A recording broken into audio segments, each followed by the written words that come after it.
First and foremost, I want to give all praises, honor, and glory to Yahweh, Bahasham, Yahweh Shai, Bahasham, Rechak, Kodash. Double honors to the elders and the apostles of Great Millstone, and peace and blessings to the elect. And bear with me. I know it's a little dark in here, but Lord willing, the audio is coming through clearly, and that's pretty much the important part. All right, that you can hear the message.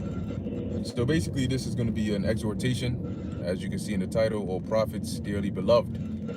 Um, this is just a thought that came to me, as I was just driving, dealing with the importance of the work, as the scriptures refer to it as the labor of love that we are, involved in as prophets of Yahweh Ba'Shem Yahweh Shai.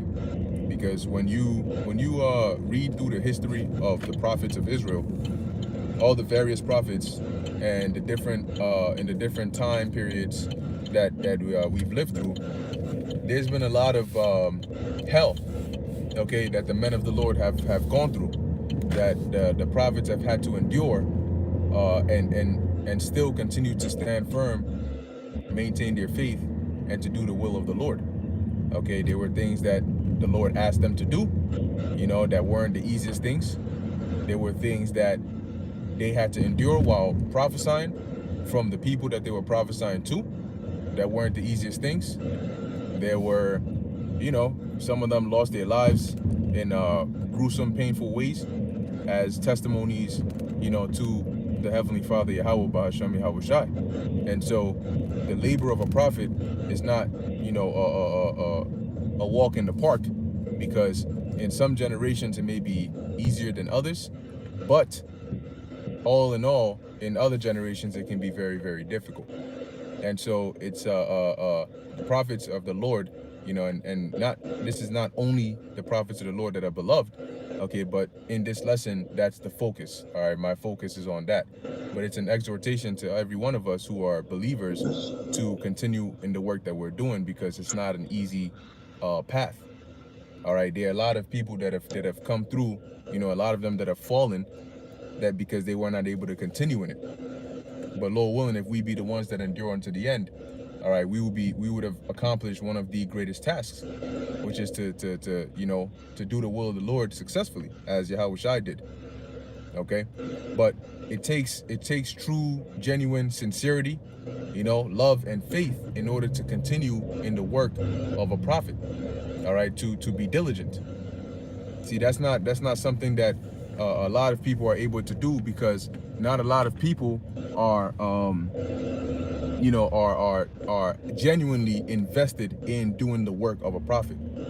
Okay, when the fun parts die, they die along with it. They're not interested in continuing.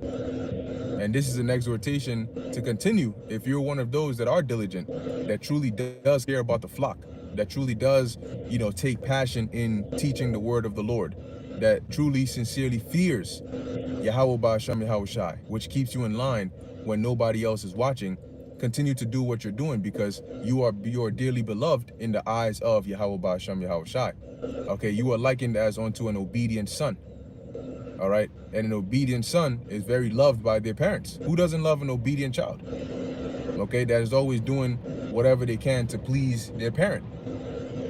So that's why the Lord will deliver us from whatever situations we're in. But remember that just like the men of old went through things and they held on to their faith, it was all for a common goal. And that's what we're all fighting for. And as we're coming into these turbulent times, a lot of as they say, those that are gonna break the fall, okay, it's pretty much gonna come on the prophets, because when people think of Hebrew Israelites, they're really looking at the prophets, because we're the ones that are out there actually teaching. So we're the ones whose faces are out there. We're the ones who are looked at, who are, when they talk about the quote unquote camps or whatever that, we're the ones that are really targeted. All right, and as various forms of persecution comes along, guess what? We're gonna need to hold on to our faith, and continue to endure as these things come along and come upon us. Right? It tells you in the book of 2nd Ezra, the 16th chapter, that there shall be a great insurrection upon those that fear the Lord. But with all these things, remember what the Apostle Paul said in Romans, the 8th chapter, getting to the last verse. He mentioned that not trials, not tribulation, not angels, not principalities, not death, none of that can separate us from the love of Yahweh Ba'asham Yahweh Shai. Okay, and we are loved if we continue to do the things that are pleasing to the Lord.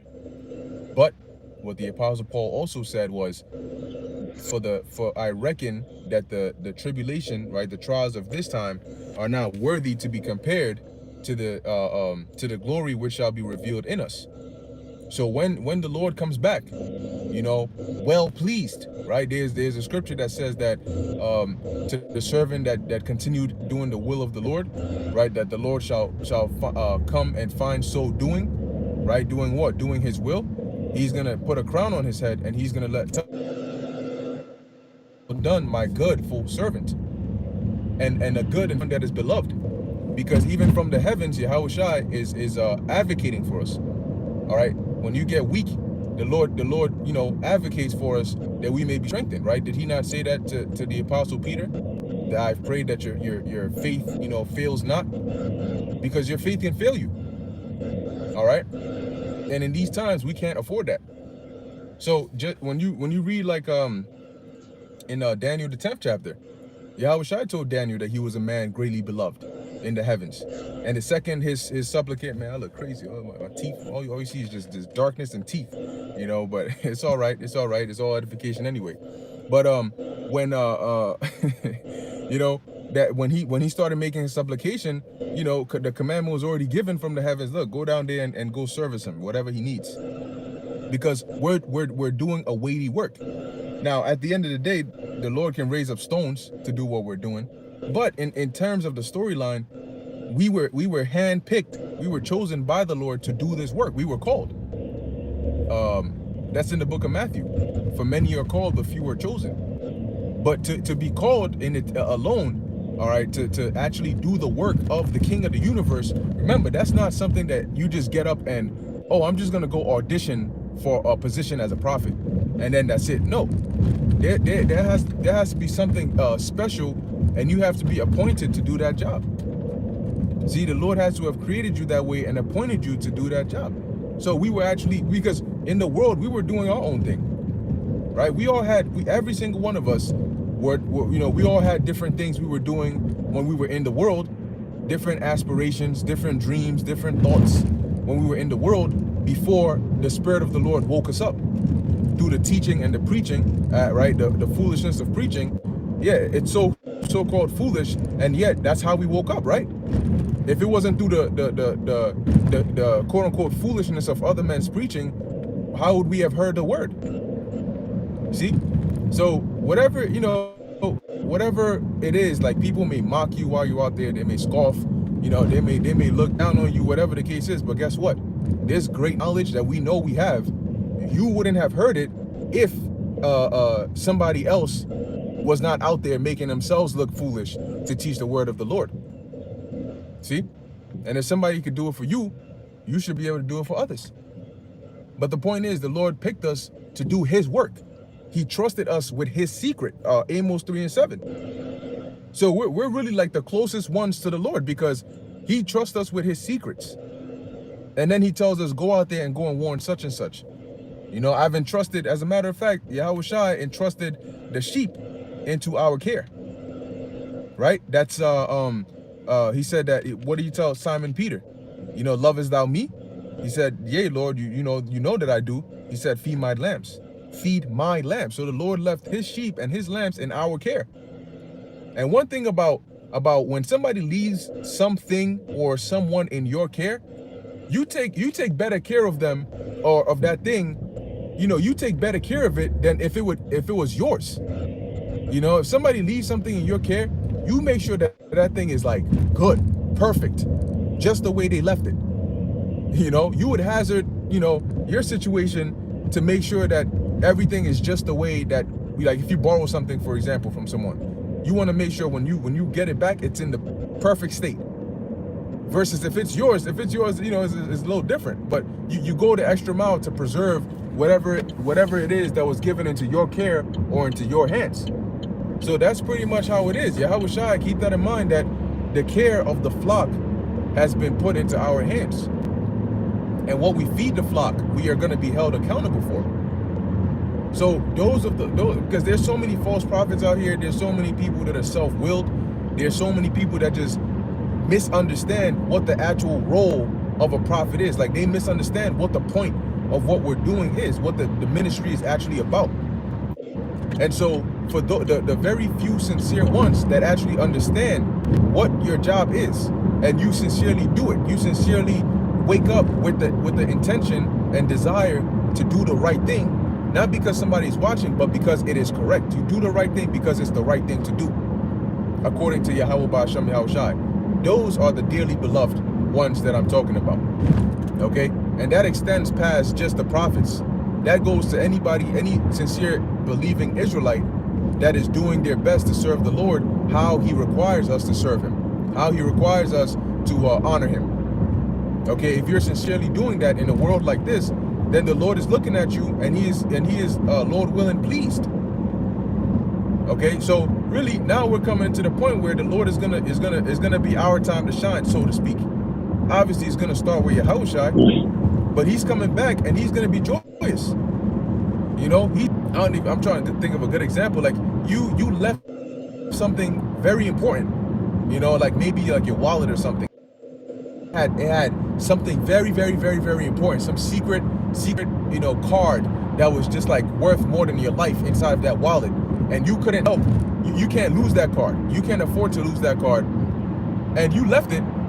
But your homeboy or your friend or your brother, you know, realized that you left your wallet, but you weren't there.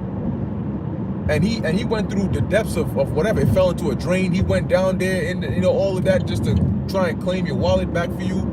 You know, you come back, he got scratches on him. He's exhausted, tired, you know, but he got the wallet, you know. And he's like, yo, I forgot about, yeah, he got it. He said, yo, it fell in here. I had to jump in there. You know, it was pretty crazy and bad, but I got the wallet though. How pleased are you going to be? Because number one, he got the wallet that you're looking for is good. And number two, you think about, damn, you went through all of that. Like, you didn't even know how important it was, you know, to me. I obviously knew that I might need it, but you didn't understand, you know, the realness of it. But look at how hard you went to preserve something like that for me. So when you come back, you're gonna, I mean, and you see that, you're gonna feel all kinds of emotions, you know. But number one, you're gonna feel joy that, damn, man, this brother right here went this extra mile, you know, for me. So when Yahweh Shai comes back, you want him to come back and see your face and be happy, because he's been watching you from the spirit world, seeing that, yo, this brother, man, it doesn't matter what I throw this man's way, he's just on it. You know, it doesn't matter what adversity like tries to block him, he's gonna get the work done. And he's been doing that since he came in the truth. He's been on fire, you know. And I've been watching him, and I've been helping him, and I've been, you know, praying to the Father for him, and I've been rooting for him. So when the Lord comes back, he's going to have that, you know, you want the Lord to be pleased to see you when he comes back, which is like a tall request, because we're doing what we're supposed to do, but we don't know. We don't know. You know, is it enough? Is the Lord happy? Is he not? You know, sometimes you feel he is, sometimes you feel he's not. Sometimes you feel like the Lord is really near unto you, and sometimes you feel like, Lord, are you taking your spirit away? Like, you know, you feel afraid. So you're constantly in like that spirit of like suspense of not fully knowing. Okay, but you still keep on, you know, carrying on. You know, you got your BS in the world that stresses you out. Camera ahead. All right, you got your BS in the world that stresses you out, things of the world that try to pull you left and pull you right, but you always, no matter how stressed you are, you cut out whatever time it is you need to cut out, and in that time you forget about everything else and you do the work of the Lord. And then you come back to that stress, you put that shit on hold, do the work of the Lord, and then you come back to it. Trust me, man, if you are prioritizing the Lord, he's going to prioritize you. If you are sacrificing for the Lord is going to make sure that you're taken care of and protected. Because what can't the Lord do, right? It's not the hell that you go through sent from the Lord anyway. So why would the Lord send that your way? It's all a test. You know, it's all a test. But that reward that the Lord said he's coming with, right, to give every man. Camera ahead. All right. Okay, I got it. Thank you. The reward that Yahweh Shai said he's coming with to give every man according as his work shall be, for the prophets that are sincerely doing the work of the Lord.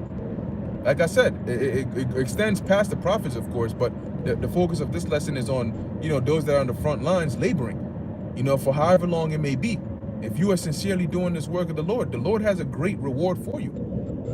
Because I've said this before, we understand to a point, but we don't fully see the magnitude of what it is that we're actually doing. Like, I'm doing a lesson right now, and I'm doing it because the Spirit is on me to do it. I'm supposed to. But when the Lord comes back and gives us the understanding of everything, that's when the full picture will sink into your mind as to the gravity of the work that you were actually doing. Understanding the full cycle of what it takes for you to actually do the things that you're doing, do these lessons, and how it actually impacts others. Because these lessons are very impactful.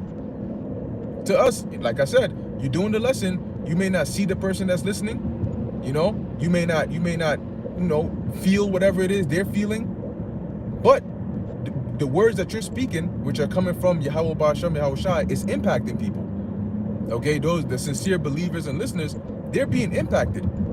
And that's influencing their actions, it's influencing their thoughts, it's influencing their faith. So when you're diligent and you're constantly feeding the flock to where they may be weak in the faith, but from watching, listening, and learning, they may pick up good habits, they may understand better, they may grow, they may be more inspired, to serve the Lord, to be beneficial to the Lord, to be fed. Guess what? That's what the Lord is looking for.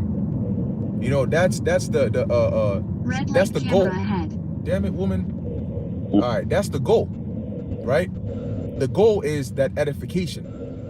If you just turn on the camera just to turn it on, just because, whatever the case is, and there's no edification coming out of it, there's no point, there's nothing that can be gained from the lesson, it doesn't count.